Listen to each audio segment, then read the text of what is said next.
Today's review is about the Lego set Lighthouse Point, set number 31051.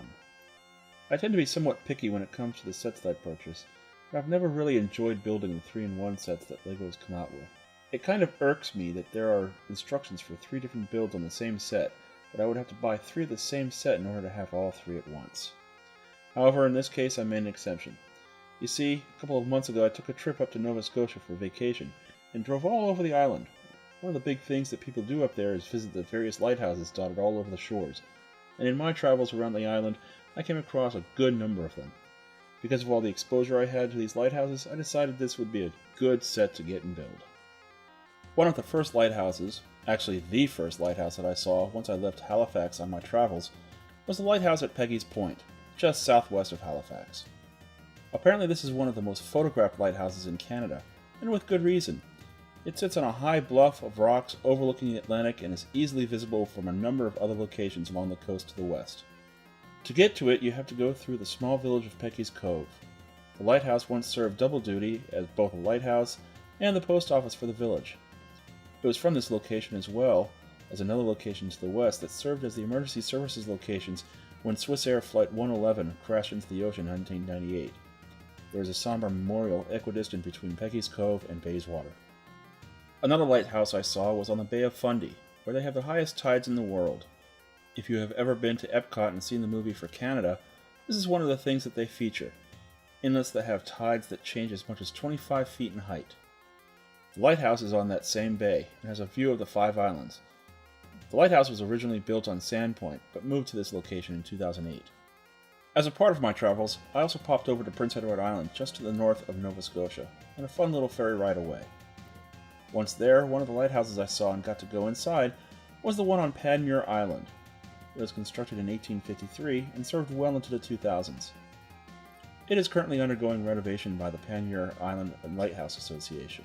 This is the lighthouse that really inspired me to purchase this set in the first place. On the northeastern point of Prince Edward Island lies the East Point Lighthouse. Built in 1865, this lighthouse was the first lighthouse to be built before Prince Edward Island joined the Confederation in 1873. A fog alarm building was also built near the location, but its service was discontinued in 1999. The fog alarm building is now being used as a gift shop. Going to the eastern end of Nova Scotia, I came across this lighthouse. Huh, that's not a lighthouse, nor is it a church. This turned out to be a fire control tower on the cliffs overlooking Sydney Harbor, built during World War I and continuing service through World War II. The battery was deactivated and disarmed in 1956, but some of the buildings are still preserved today.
So there we have it, Lighthouse Point, set number 31051.